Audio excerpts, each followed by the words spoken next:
こんにちは、粟田洋介です。アーティストって繊細でガラスの心を持っているってよく言われますよね。すべてのアーティストがガラスの心を持っているかどうかは私は知りませんが、この動画をご覧の皆様の中にも繊細なガラスの心を持った方もいらっしゃるのではないでしょうか。今回はそんな繊細な心を持った人たちがそのガラスの心とどう付き合っていったらいいのかっていうことをちょっと考えてみようと思います。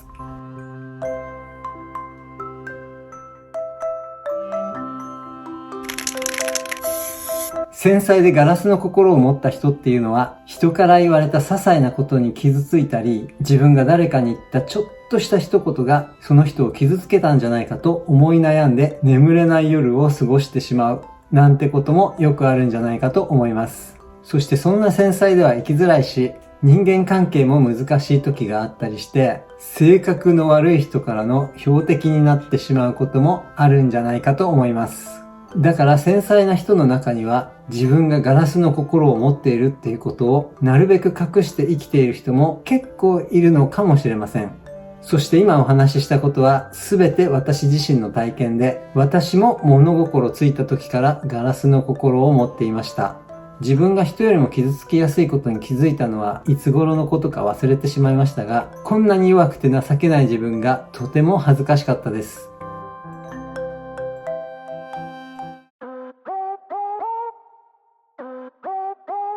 その繊細さが強みになると気づいたのは大学生の時でした。私が繊細なのは私がアーティストだからだと人から言われるようになったんです。美術を専攻している学生ですから、繊細であることが自分がアーティストである証拠みたいな感じで、そのことは私に自信を与えてくれました。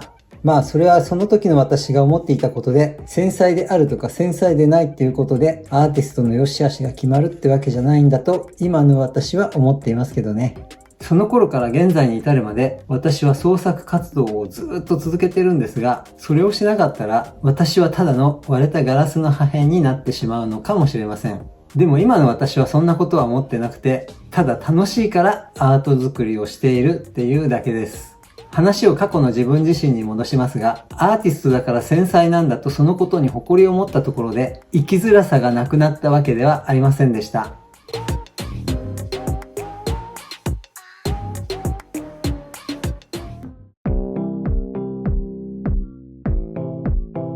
もう遠い昔のことですが、私が初個展を開くまでは、そういった展示とかをやりたいと思っている傍ら、見ず知らずのたくさんの人に作品を見せるっていうことが怖くてたまりませんでした。自分の作品にはすごい自信があったんですけど、私の作品について心ないことを言う人たちがいるかもしれない。そんな不安と恐怖があったんですね。なぜならそんなこと言われたらすごい傷つきますから。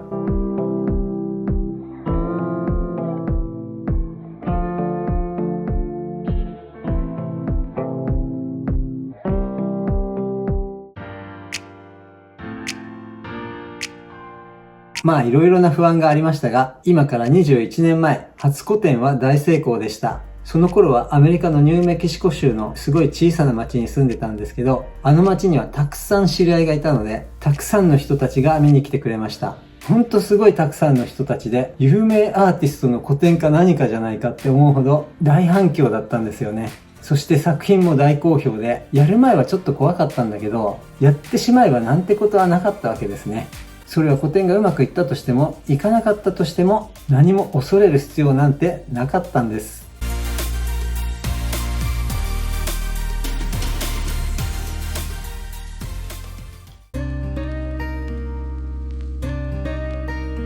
その後はいろいろな機会をいただいて、精力的に作家活動を続けました。でも人から言われたことを気にしてしまうっていうのは相変わらずでしたね。そんな私を変えてくれたのは一人の友人でした。人からこんなことを言われた、あんなことを言われたって愚痴をこぼす私に、彼は人から言われたことなんて気にする必要はないと私の話を全然聞いてくれませんでした。そんなことが何度か続き、私は彼に人から言われたこととかそういった愚痴を全然こぼさなくなりました。そして気づけば私は人から何か言われたとかっていうことを他の人たちにも言わなくなってたんです。愚痴を聞いてもらえないなんてすごく突き放されたような気がしたんですが、あの時彼はこう言ったんです。人から言われたことなんて気にしなくてもいい。なぜなら君は素晴らしいんだから。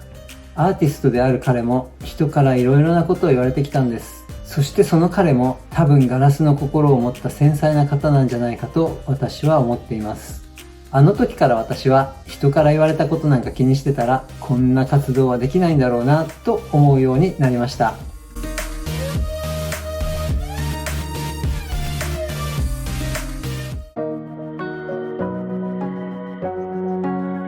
今でも私はガラスの心を持ち続けています。なので私は傷つきやすく繊細です。だけどある程度こんな自分のガラスの心との付き合い方がわかるようになっています。私は有名アーティストでも何でもないから私のことを見下す人もいるでしょう。でも私は気にしません。だって私は素晴らしいんだから。人から見たら私がやってることなんてほんの些細なことに過ぎないのかもしれません。そしてそのことを口に出す人がいても私は全く気にしません。だって私は素晴らしいんだから。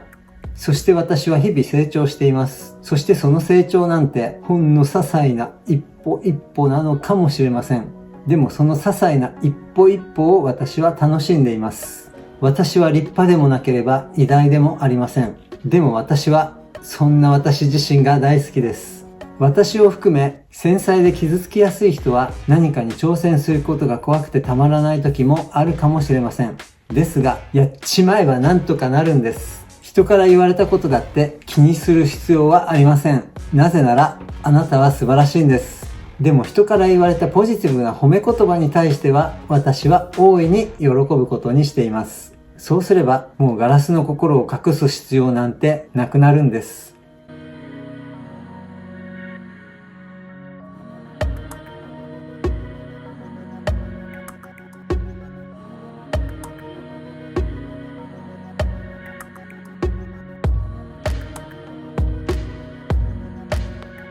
ちょっと今描いている絵を仕上げてしまおうと思います。